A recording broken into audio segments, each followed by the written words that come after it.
요한복음 7장 1절로 24절까지 말씀 우리 함께 말씀을 교독하도록 하겠습니다. 제가 먼저 읽겠습니다.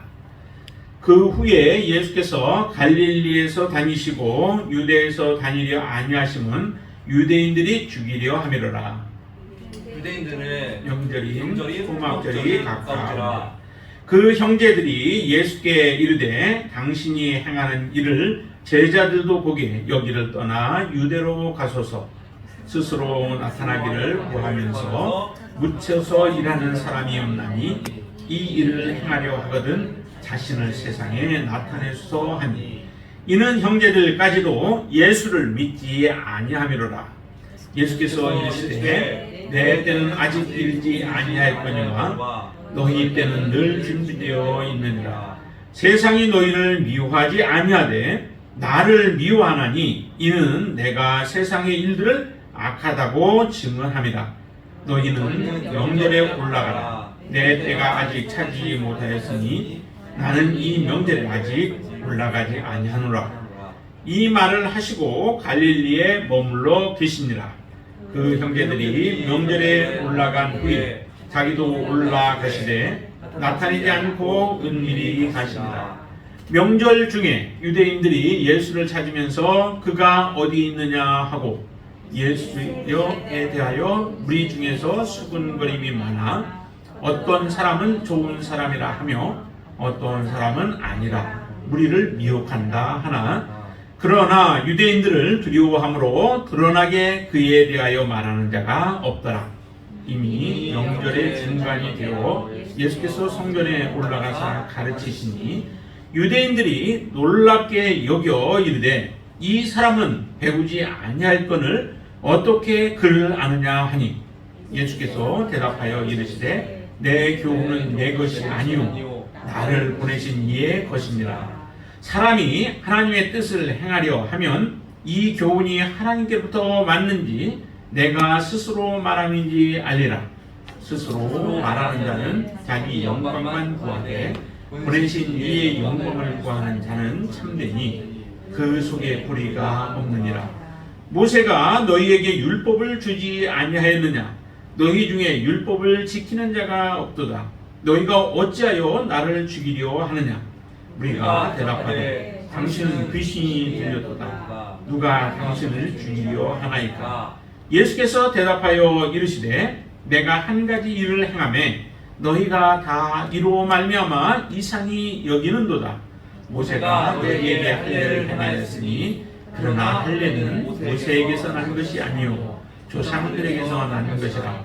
그러므로 너희가 안식일에도 사람에게 할례를 행하느니라. 모세의 율법을 범하지 아니하려고 사람이 안식일에도 할례를 받는 일이 있거든 내가 안식일에 사람의 전신을 건전하게 한 것으로 너희가 내게 노여워하느냐? 외모로 판단하지 말고 공의롭게 판단하라 하시니라. 아멘. 여러분들의 인생 가운데서는 얼마나 절망적인 또 간절한 그런 마음으로 살아간 적이 있으신가요? 지금 예수님의 경우는 여기 보니까 유대인들이 예수님을 죽이려고 했다라고 얘기합니다. 누가 여러분들을 죽이려고 한 적 있나요? 그런 적 있으셨어요? 별로 없죠. 특별히 그런 적이 우리는 별로 없을 겁니다. 그런 가운데 우리가 살아가면서도 세상 살아가는 동안에 참 많이 힘들고 때로는 지치는 부분들이 많이 있습니다. 누군가가 나를 죽이려고 할 때에 그 상대를 생각하면서 우리가 살아가야 할 때는 너무도 많은 스트레스를 받게 되어집니다. 근데 한두 사람이 지금 아니죠. 예수님을 죽이려고 하는 사람들은 한 사람이 아니었습니다. 여기 보니까 유대인들이 죽이려고 한다라고 얘기를 해요. 유대인들이 예수님을 죽이려고 하는 이유가 어디 있습니까? 그 이유는 유대인들이 예수님을 하나님을 모욕하고 또 하나님 이름으로 그가 행하는 일들이 마음에 들지 않는 것이죠. 내가 하나님을 믿고 있는데 이 참된 하나님을 예수가 모욕을 하고 있다라고 생각을 하는 거예요. 그리고 그 예수를 그러면은 가만둘 수 없다라고 하는 것이 유대인들의 생각이었던 거죠. 유대인들의 생각, 하나님을 사랑하는 자인데도 불구하고 유대인들의 생각이 이처럼 편협된 생각을 가지고 살아가는 것입니다. 그 이유 중에 하나가 하나님의 말씀을 제대로 알지 못하기 때문에 그렇죠. 요한복음 5장에서는 계속 이렇게 얘기를 하잖아요. 너희들이 정말로 성경에서 영생을 얻는 줄 알고 성경을 상고하는데 그 성경이 누구에 대해서 말하는 줄 아느냐? 그 성경이 곧 나에 대해서 증거하는 것이다 라고 얘기합니다. 그러니 실제적으로 예수님께 나와 하나님의 말씀을 듣고 그 말씀으로 말미암아 영생을 얻는 삶을 예수님은 주고 싶은데도 그들의 잘못된 생각들, 편견들로 인하여서 예수님께 나오지 않습니다. 오히려 반대로 어떻게 해요? 예수님을 죽이려고 하잖아요. 하나님을 사랑한다 하면서 하나님께로부터 온 예수 그리스도를 사랑하지 못하고 오히려 죽이려고 한다는 거예요. 참 얼마나 아이러니한 모습이에요. 하나님을 알면, 제대로 알면 이와 같은 행동들을 행하지 않겠죠. 여러분들이 하나님을 바르게 알면 하나님의 사람을 사랑하게 되어 있고 하나님의 말씀대로 순종하는 자들을 사랑하게 되어 있습니다. 그런데 우리 안에 제대로 하나님의 말씀을 알지 못하게 되어진다면 오히려 하나님의 일을 행하는 사람들이 우리의 눈에 가시와 같은 존재가 되어집니다.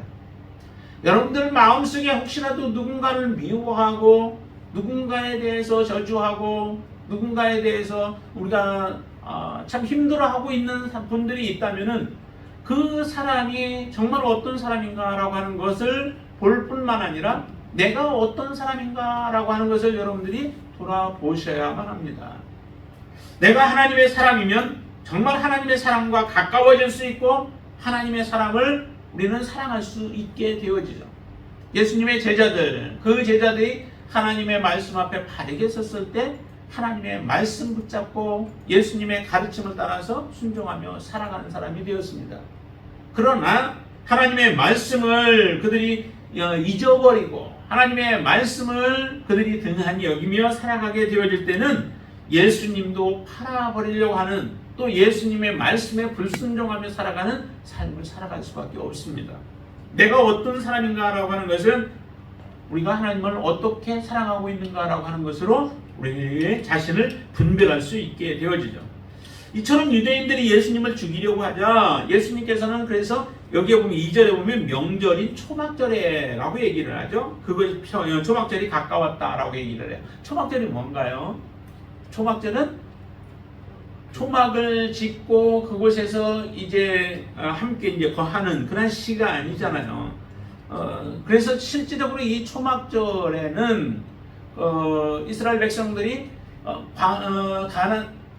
애굽에서 나오면서 광야 생활을 했던 그때를 기억을 하게 되어지죠. 그러고 나서 이 초막절을 또 뭐라고 하냐면 수장절이라고도 해요. 장막절이라고는 또 하고요. 근데 이 수장절, 장막절은 또 어떤 의미들이 있냐면 초막을 질 뿐만 아니라 우리가 농사를 짓고 농사 지은 것들을 저장하는 그런 기간이죠. 우리나라로 본다면 약간 추수감사절과 같은 그런 때가 되어져요. 그런데 이 초막절이 실제적으로 무엇을 의미하느냐라고 하는 것, 이스라엘 백성들이 광야 생활했던 그 때를 기억하면서 하나님을 더 사랑하고 하나님의 은혜를 기억하고 하나님의 말씀을 받으면서 만나를 먹으면서 하나님의 돌보심을 기억하는 그런 시간일 뿐만 아니라 실제적으로 이 초막절은 앞으로 우리가 하나님의 나라에 들어가게 되어질 그 날을 상징하고 있다라고 하는 거예요. 이 초막절을 통해서 진정한 자유를 주시는 거죠. 이스라엘이 애굽에 있을 때는 그들이 자유를 억압당했어요. 먹고 살아가는 일에 있어서는 그렇게 큰 문제는 없었겠죠. 조금 힘들긴 하고 고된 일들을 행해야 하지만은 자유를 박탈당한 상태에서 살아갈 수밖에 없었습니다. 그런 이스라엘 백성들을 광야로 하나님의 인도하심으로 인하여 그 광야에서 하나님과 함께 살아가는 자유를 누리게 되어진 거죠. 그 자유, 이스라엘 백성들이 누렸던 그 자유가 무엇을 우리로 하여금 바라보게 하냐면 하나님 안에서 참된 자유를 누릴 하나님의 나라에 하나님께서 우리를 위하여 예비한 그 나라에 들어가게 되어질 그날을 소망하면서 살아가게 되어집니다. 여러분들은 그 하나님의 나라에 대한 소망이 있으신가요? 그 소망이 있으시면은 이 땅에 살아가는 동안에 우리가 힘든 일들, 어려운 일들, 고된 일들도 견뎌내고 우리의 눈물도 씻어주실 그 날을 소망하면서 우리가 이겨내게 되어집니다. 근데 이런 초막절이 가까웠다라고 이렇게 표현하는데 그 초막절이 가까울 때에 예수님께서 행하셨던 일들은 그 은밀하게 모든 일들을 행했습니다. 왜냐하면 유대인들이 죽이려고도 했고 아직 예수님의 때가 되지 않았기 때문에 그렇습니다. 예수님의 때는 크게 보면은 예수가 십자가에 죽으셔야 할 그때를 의미해요. 그때가 되지 않았을 때 예수님께서 이렇게 막 떠버리지 아니하셨습니다. 조용하게 지내면서 하나님의 때를, 예수님의 때를 기다리셨던 거죠. 그래서 이렇게까지 계속 표현해요. 형제들은 예수님에게 올라가라는 거죠. 명절이고 당신이 드러내기를 원하신다면은 다른 사람들이 보고 싶어하는 곳에 가서 이런 이적들을 행하면은 많은 사람들이 당신을 추종하지 않겠느냐라고 형제들이 예수님을 그렇게 하나의 조롱하듯이 권고하듯이 비아냥하듯이 그렇게 얘기합니다. 그 이유는 예수님을 믿지 않았다는 거죠. 예수님이 하나님의 아들이시고 또 하나님의 말씀을 계속 전하는데도 불구하고 그 형제들이 믿지 않아요. 혈육이라고 우리의 말을 또 진리를 하나님의 말씀을 다 받아들이지 않습니다. 아무리 자녀라고 한다고 다 듣나요? 부모라고 해서 듣나요? 나의 가까운 형제라고 듣나요? 아내의 남편이라고 듣나요? 안 돼요. 이 영적인 부분들은 그렇게 되어지지 않습니다. 그래서 형제들도 요 5절에 보니까 그러죠. 이는 그 형제들까지도 예수를 믿지 아니하기 때문에 세상적인 말을 하는 거예요.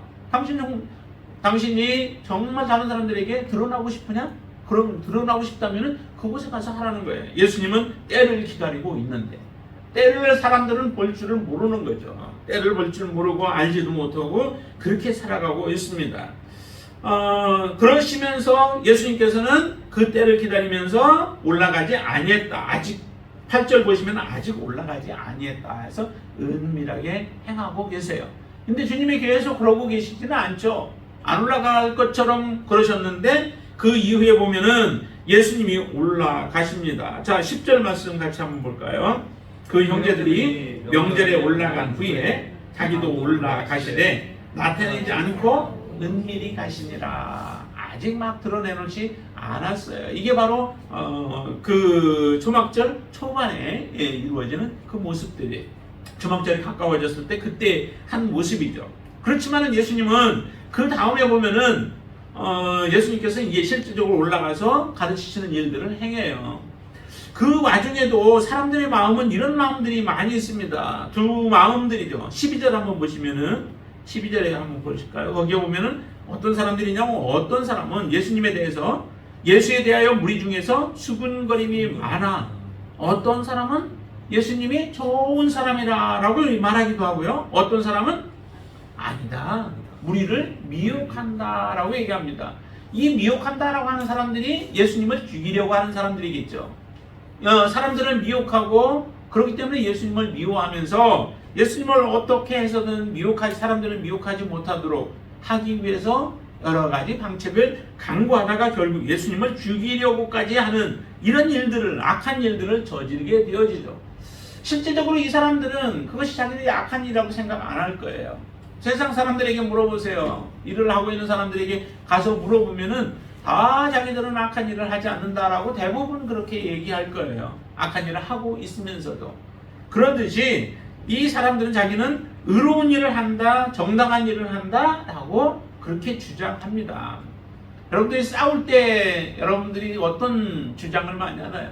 누군가 남편과 아내 또 아니면 자녀들과 싸우고 부모와 싸우고 할 때도 보면은 우리가 대부분 다 자기가 옳다고 주장하지 내가 틀리다라고 생각하면서 싸우는 사람은 없어요. 내가 틀리고 잘못했으면 어떻게 해요? 곧바로 그걸 인지하면은 내가 잘못을 인정해야죠. 자존심 때문에 굽히지 않는 사람도 있어요. 그렇지만은 내가 잘못된 것을 알면은 나의 잘못을 인정하고 그리고 나 사과함으로 화해를 하게 되어지죠. 근데 이게 계속하는 이유가 어디 있냐면 그것은 곧 내가 옳고 당신이 틀리다라고 생각하기 때문에 그래요. 여기에 미혹하는 사람들, 우리를 미혹한다라고 주장하는 사람들도 동일한 모습들이에요. 여러분들 안에 이런 모습이 없게 되길 바랍니다.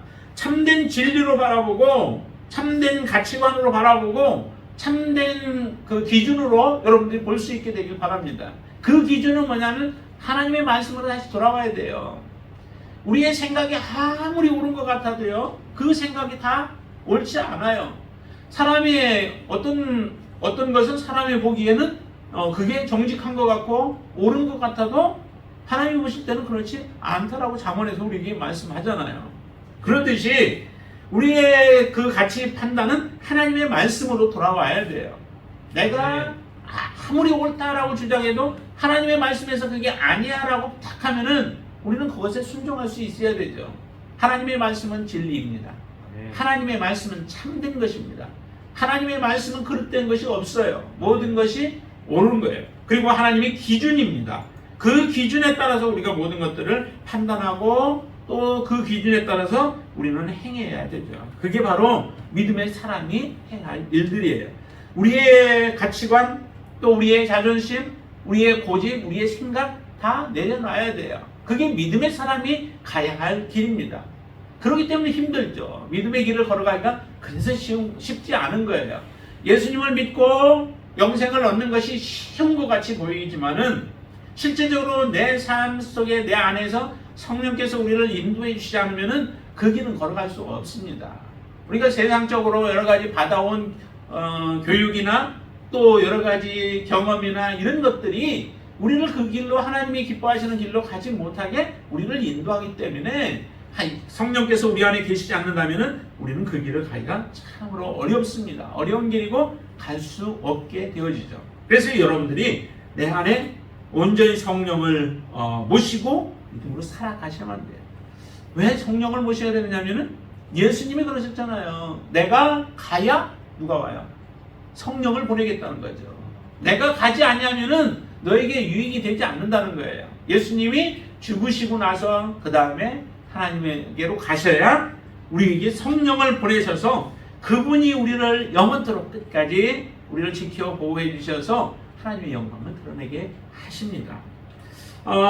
예수님께서 이 올라가셔서 성전에서 이렇게 하시죠. 14절 보시면은 이미 명절의 중간이 되어서 이제 중간쯤, 초막절의 중간쯤 되어서 예수께서 성전에 올라가서 가르치셨다라고 얘기를 해요. 이제 많은 사람들 앞에 드러내신 거죠. 드러내셔서 가르치시는데 사람들이 많이 놀래요. 놀라는 이유가 어디에 있었어요? 그 이유는 예수님이 다른 어떤 그 학파들에게 뭔가를 배운 적이 없다는 거죠. 그 당시에 가말리엘 학파라든지 이런 유명한 학파들이 있어서 거기에 문화생들이 있고 거기에서 배운 사람들이 있어서 서로 간에 그 질문을 하고 하답하는 그러한 상황 속에 있었는데 예수님은 그런 것도 한 적이 없어요. 그런데 예수님이 가르치시는 그 가르침이 다른 현자들과 대화를 해도 지지가 않는 거예요. 어린 아이였을 때도 그랬죠.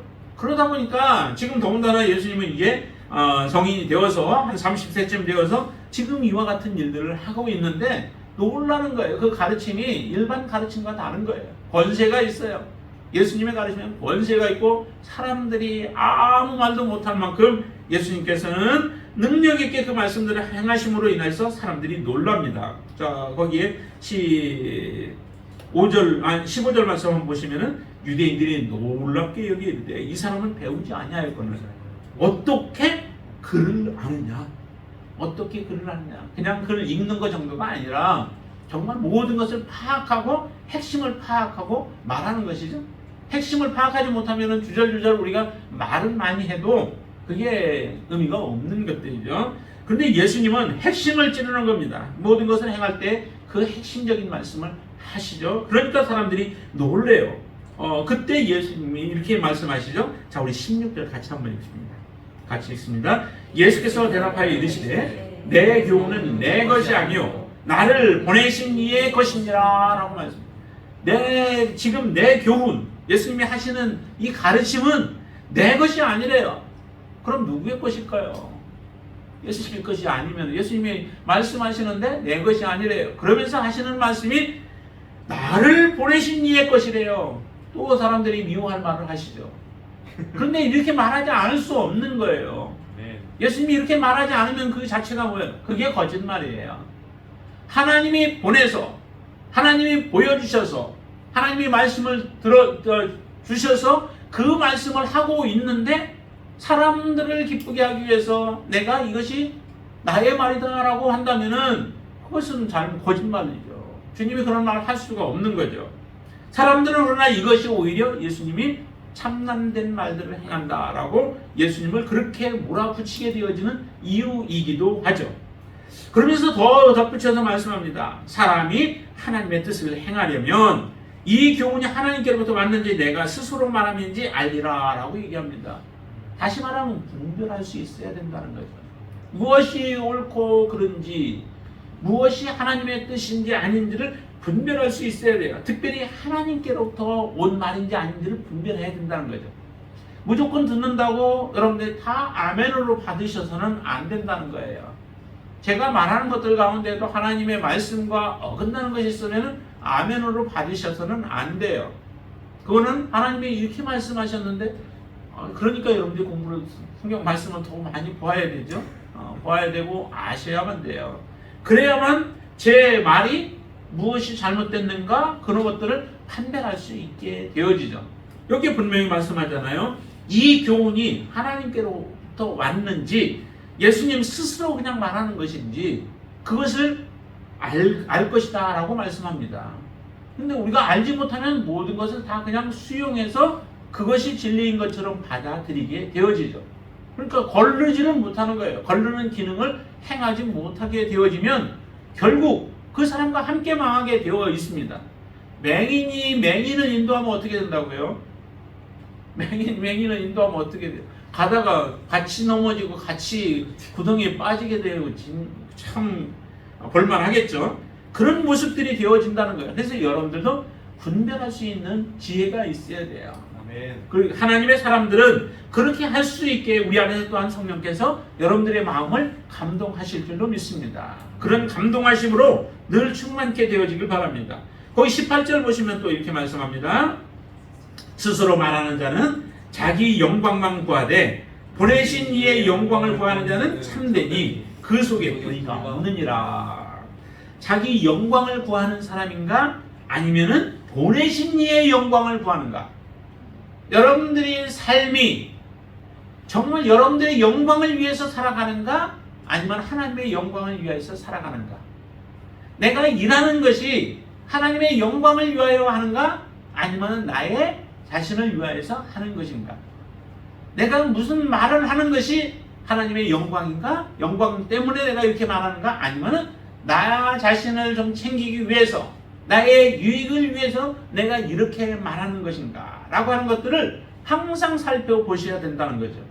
이게 바로 진짜 하나님의 사람들이에요. 하나님의 사람들이 이렇게 행하는 거죠. 다시 말하면 참된 것과 불의한 것 어떤 것을 여러분들이 선택하고 있는가? 이 길이 옳은가 저 길이 옳은가? 그 옳은 것을 찾으라는 거죠. 옳은 길을 가라는 거죠. 내가 이렇게 말하는 것이 옳은가? 아니면 저렇게 말하는 것이 옳은가? 내가 이렇게 화내는 것이 옳은가? 아니면은 참고 인내하는 것이 옳은 것인가? 그것을 해야 되죠. 화낸다고 모든 것이 다 잘못된 건 아니에요. 예를 들어서 그 다윗과 같은 경우는 어때요? 그 골리앗이 앞에서 하나님의 이름을 막 욕되게 할 때 어떻게 해요? 그냥 가만히 참고 있었나요? 참지 않았습니다. 하나님의 이름을 욕되게 하는 자를 향하여서는 하나님의 이름으로 만군의 이름으로 그를 모욕하게 되어지죠. 그리고 너는 오늘 새들 밥이 될 것이다 라고 말씀하면서 창과 또 칼을 가지고서 나아가는 그 다윗을 보게 되어지죠. 그런 것처럼 우리가 정말 하나님의 영광을 위하여서 살아가는 삶이 되어졌을 때 여러분들을 보고 하나님의 사람들이라고 말하는 거죠. 하나님의 자녀라고. 그리고 또 하나 보시면은 거기에 9절 말씀 보세요. 모세가 너에게 율법을 주지 아니하였느냐? 너희 중에 율법을 지키는 자가 없도다. 너희가 어찌하여 나를 죽이려 하느냐라고. 모세가 율법을 주었죠. 그렇죠? 그래서 유대인들은 율법을 지킨다고 살아가요. 열심히 살아가죠. 율법을 지킨다고 살아가는데 그 율법을 지킨다고 하는 그 사람들이 지금 율법에서 얘기하고 있는 예수 그리스도에 대해서 어떤 반응을 취하고 있습니까? 그들은 곧 예수님을 죽이려고 하고 있잖아요. 죽이려고? 자, 그러면 너희들이 율법을 지킨다고 하는데 예수님을 죽이려고 하는 그 모습을 보면 너희들은 실제적으로 율법을 지키지 않고 있다라고 하는 것을 그대로 말하고 있습니다. 내가 말하는 것이 나를 드러내는 부분도 있겠죠. 그러나 내가 어떻게 행동하고 있는가라고 하는 것을 보면은 그 사람이 정말 하나님의 말씀을 사랑하고 지키는 자인가 아닌가라고 하는 것을 딱 볼 수 있다는 거죠. 우리가 보면은 다 대부분 보이잖아요. 아, 저 사람이 정말 하나님을 사랑하는 사람인가 아닌가라고 하는 것. 저 사람이 정말 그 마음속에 진심으로 하나님을 사랑해서 하는 행동들인가 아니면 그렇지 않고 형식적으로 행하는 것인가. 사람에게 보이기 위해서 행하는 것인가 아니면 보이지 아니하시는 하나님 앞에 신실함으로 행하는 것인가 라고 하는 것들이 다 그대로 보여져요. 그런데 주님은 얼마나 더 잘 아시겠어요. 우리 부족한 우리들도 다 보면은 대부분 이렇게 보여지는데 하나님이 보실 때는 얼마나 정확하겠어요. 유대인들을 볼 때에 너희들이 나를 죽이려고 하는 것, 그 모습을 보니까 너희들이 율법을 가지고 있고 모세를 대단하게 존경하면서 살아가고 나는 하나님의 자녀다라고 말하지만은 너희들은 하나님의 자녀가 아니라는 거예요. 누구라는 거예요? 곧 너희들은 마귀의 자녀들에 불과한 것이죠. 자, 그래서 이렇게 얘기합니다. 그렇게 말하니까 그들 마음속에 찔림이 있었던 거죠. 20절 보세요. 우리가 대답하되 당신은 귀신이 들렸도다. 누가 당신을 죽이려 하나이까? 자기들이 예수님을 죽이려고 해놓고도 그것을 숨기려고 해요. 그러면서 하는 얘기가 당신은 귀신이 들렸다라고 얘기를 해요. 형제들도 예수님이 귀신 들렸다라고 그렇게 말한 적이 있었죠? 예수님이 귀신 들렸다는 거예요. 행하시는 그 모습들을 보니까 하나님의 영광을 드러내고 있는데 그것을 귀신 들린 삶으로 그렇게 간주하고 있는 모습들이 곧 그들이 하나님의 말씀을 사랑하지 않는 거죠. 예수님은 이런 예를 들어서 얘기하잖아요. 그 38년 된 병자, 그 병자를 언제 고쳤습니까? 그 병자를 안식일에 고쳤죠. 안식일에 온전하게 치유를 해줬어요. 치유를 해줬으면은 사람들은 어떻게 반응을 해야 될까요? 그 모습을 보면서 정말 하나님 앞에 영광 돌리고 함께 기뻐하고 즐거워해야죠. 한 사람이 고통 가운데 있다가 온전하게 치유받았으니 얼마나 기뻐요. 그런 모습을 예수님이 행하시는 모습을 보니까 우리의 마음에도 기쁨이 충만해야 되죠. 그런데 사람들의 반응은 달랐어요. 오히려 그 모습을 보면서 예수님을 책망하기 시작하죠. 뭐 때문에요? 안식일에 일을 했다는 거예요. 안식일에. 좀 이렇게 얘기하잖아요. 자, 23절 보세요. 23절 말씀 같이 한번 읽어볼까요? 모세의 율법을 범하지 아니하려고 사람이 안식일에도 할례를 받는 일이 있거든 내가 안식일에 사람의 전신을 건전하게 한 것으로 너희가 내게 노여워하느냐. 너희들은 안식일에 모세가 너희들에게 할례를 행하라고 율법을 줘서 그 율법을 지키기 위해서 안식일에 할례를 행하는 것, 그건 일로 생각하지 않지 않느냐. 그런데 내가 안식일에 그 병으로 짓눌려 있던 자유를 누리지 못하고 살아가고 있는 그에게 내가 온전히 한 것이 그게 바로 너희들이 나를 죽이려고 하는 일들이냐. 내가 안식일에 행했다고 너희들이 그렇게 나에게 대들고 있느냐라고 하는 그런 모습과 같이 얘기하잖아요. 안식일에 사람의 전신을 건져게 한 것으로 너희가 내게 노여워하느냐. 화를 내고 지금 분노하고 이것이 곧 예수 그리스도를 죽이려고 하는 모습들로 드러나잖아요. 이렇게 행하는 모습, 무엇을 행했는가, 그 사람이 어떤 일들을 행하고 있는가라고 하는 것을 보면은 그것이 곧 그 사람이 어떤 사람인가라고 하는 것을 드러낸다는 거예요. 여러분들은 정말 믿음으로 이제 하나님 앞에 살아가기로 작심하고 또 결심하고 결단한 가운데서 살아가는 여러분들의 행동은 어떤 모습으로 하나님 앞에 드려지고 있습니까? 그 한순간순간들이 정말 하나님의 말씀을 따라서 여러분들이 살아가게 되어질 때에 여러분들은 온전한 안식일을 지키며 살아가는 사람이고 하나님의 영광을 드러내며 살아가는 사람인 줄로 믿습니다. 아멘. 여러분들의 삶이 하나님의 말씀을 지키는 자의 삶이 되시기를 주님의 이름으로 축원을 드립니다. 아멘. 그리고 또 하나 보시면은 24절 말씀이 이렇게 얘기해요. 24절 같이 읽습니다. 외모로 판단하지 말고 공의롭게 판단하라 하시니라. 드러난 모습만 보고 그것으로 그 사람을 판단하지 말라라고 하는 거예요. 우리가 실수하는 경우가 있는 부분들이 많죠. 그냥 내가 직관적으로 보고 판단하는 거예요. 혹시 무슨 일이 있어 좀 뭐 문제가 있다면은 그래도 좀 얘기를 나눠보고 들어보고 하면서 그 사람이 어떠한 문제가 있어서 이와 같은 행동을 했고 결정을 했고 또 그렇게 말하는지 우리가 좀 들어보면은 조금 이해가 되고 그러면서 우리가 판단하는 것들이 잘못 판단할 수 있었구나 라고 하는 것을 깨닫게 되어지죠. 정말 예수님과 예수님이 행하시는 일들이 이해가 안 되면 예수님께 나와서 정직하게 물으면 되죠. 근데 유대인들은 그런 마음으로 묻는 것이 아니라 먼저 판단하고 결정을 하고 그러고 나서 예수님께 나와서 그것을 예수님에게 적용을 해버리는 거죠. 그래서 당신은 안식일을 범한 자야라고 예수님을 몰아붙이고 있는 겁니다. 이런 것들이 지금 공의로운 판단이 아닌 거죠. 외모로 판단하고 있는 거예요. 야고보는 이렇게 얘기하죠. 교회 사람들이 들어올 때에 정말 예쁘고 보통 사람들이 그러잖아요. 예쁘고 아름다운 옷을 입고 들어오면은 그 사람에게는 예의를 갖추어서 좀 잘 대하죠. 그런데 좀 누침하고 허스트름한 그런 옷들을 입고 온 사람 보면 어떻게 해요?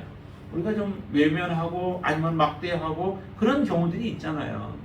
그런데 그런 모습들 너희들이 그렇게 해서 사람을 판단하지 말라는 거예요.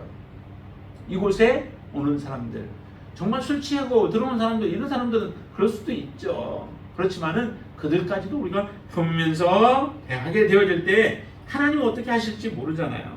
그래서 공의로 판단하는 삶을 살아야 한다라고 하는 겁니다. 올바른 시각으로 우리가 모든 것을 판단할 수 있도록 그렇게 우리가 살아가는 것이 그게 바로 진정으로 하나님을 사랑하는 자예요. 예수님께서 이 땅에 오신 목적이 어디에 있습니까? 예수님은 이 땅에 우리를 위하여 자기의 목숨을 주러 오셨잖아요. 그 오신 예수님이 이제 가신다는 거예요. 하나님께로 가신다는 거예요. 우리는 붙들고 싶죠. 그래서 부활하신 예수님은 옷을 만지려고 할 때에 예수님께서 내 옷을 만지지 말라고 말씀하신 적도 있는데 옆에 두고 싶은 마음이 있지만은 그분이 가셔야 예수님이 가셔야 우리에게 유익되고 모든 사람들에게 유익되어지기 때문에 주님은 가시는 거예요. 여기에 초막절이라고 하는 것도 마찬가지죠. 모든 일들을 다 마치게 되어지면 가게 되죠. 예수님이 십자가에서 죽으시고 그 다음에 무덤에 들어가셨다가 부활하심으로 하나님이 우리를 위한 구속의 그 일들을 구속사를 이제 완성을 시킨 거예요. 이제 그 완성시키심으로 예수님이 하나님께로 나아가게 되어지는 거죠. 가게 되어지는 거죠. 완전한 우리에게 참된 자유를 주기 위하여 그 참된 자유를 우리는 이제 소망하며 살아갑니다. 우리의 안에서 사람들을 볼 때에 정말 하나님께로부터 왔는지 아닌지 자기 스스로 말하는 것인지 아니면 하나님의 영광을 구하는 것인지 자기 영광을 위해서 살아가는 삶인지 그리고 율법을 지키면 진정으로 지키는 것인지 형식적으로만 지키며 살아가고 있는지 또 외모로 우리가 판단하고 있는지 아니면은 공의로 판단하고 있는지 우리 자신을 살펴보아서 주님이 가신 것처럼 주님이 하신 것처럼 우리의 삶도 그렇게 온전하게 하나님이 인정하시는 믿음의 삶을 살아가시는 저와 여러분들 되시기를 주님의 이름으로 축원드립니다. 기도하겠습니다. 아멘. 할렐루야. 좋으신 아버지 하나님 감사합니다. 주님 이 땅에 오셔서 정말로 모든 삶을 살아가시면서 우리에게 귀감이 되어지고 또 우리에게 바른 길을 걸어가게 하게끔 예수님은 걸어가셨습니다. 이제 우리의 삶이 주님의 말씀을 통하여서 우리가 바르게 서게 하여 주시어서 판단할 때도 바르게 판단하고 또한 행할 때에도 하나님의 뜻대로 하나님의 말씀대로 우리가 행하며 공의롭게 행하는 삶이 되어지도록 역사하여 주시옵소서. 아멘. 우리의 삶에 잘못된 부분들이 있다면 하나님 깨닫는 지혜를 주시옵소서. 그래서 버리고 의로운 삶을 살게 하시고 또 하나님이 기뻐하시는 삶을 살아갈 수 있도록 역사하여 주시옵소서. 예수님의 이름으로 간절히 기도드리옵나이다. 아멘.